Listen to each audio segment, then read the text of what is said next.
Soyez tous bénis dans le précieux nom de notre Seigneur Jésus-Christ. Recevez cette parole. Heureuse celle qui a cru, parce que les choses qui l'ont été dites de la part du Seigneur auront leur accomplissement. Si vous avez reçu des promesses de la part du Seigneur, s'il a été donné des paroles prophétiques sur votre vie, s'il a été prononcé des paroles justes de la part du Saint-Esprit, croyez que ces promesses vont certainement s'accomplir. Ne vous précipitez pas. Dieu n'est pas en retard, Dieu n'est pas en avance.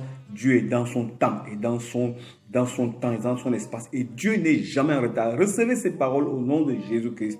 Amen. Alors, nous continuons notre série d'études sur le Saint-Esprit, dans la vie et le ministère de Jésus-Christ, en disant que Jean, en effet, était quelqu'un qui a témoigné de la descente du Saint-Esprit sur Christ lors du baptême au Jourdain.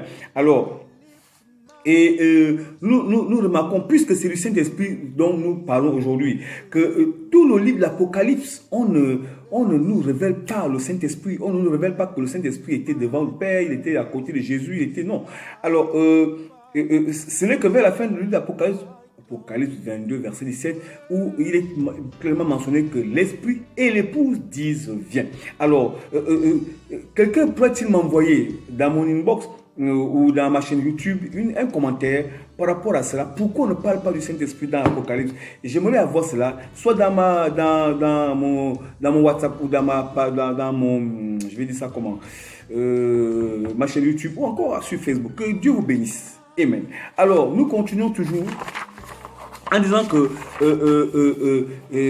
Jean-Baptiste, en effet, était quelqu'un dont la promesse avait été faite qu'il aura la puissance et l'esprit d'Élie.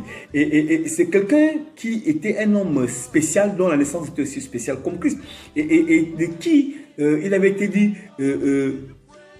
qu'il sera pour Dieu un signe, depuis Isaïe. Alors, Luc chapitre 1, verset 80 dit ceci: « Or, l'enfant croissait et se fortifiait en esprit, et il demeura dans le désert jusqu'au jour où il se présenta devant Israël. » Alors, Jean a été oint dès le sein maternel.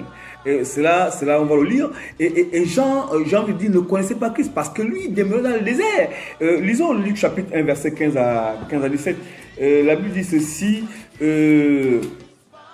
Alors, car il sera grand devant le Seigneur, il ne boira ni vin ni liqueur ni faim, il sera rempli de l'Esprit Saint dès le sein maternel. Je l'ai dit, il ramènera plusieurs des fils d'Israël au Seigneur et leur Dieu. Il marchera devant Dieu avec l'esprit et la puissance de lui pour ramener les cœurs des pères vers les enfants et les rebelles à la sagesse des justes, afin de préparer au Seigneur un peuple bien disposé.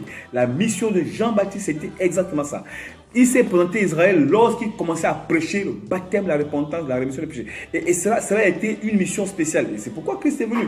Alors, vous savez que tout ce qui a été dit sur Jean a été accompli. Et Jean était un signe précurseur de l'évangile, de la venue de Christ. Et la Bible dit qu'il est la voix de celui qui crie dans le désert: préparez le chemin du Seigneur, aplanissez ses sentiers. Alors, vous êtes un héros, comme Jean a été un héros. Vous êtes un précurseur, comme Jean a été un précurseur. Vous êtes, j'ai envie de dire, vous êtes un signe dans ce monde, comme Jean a été un signe pour Christ.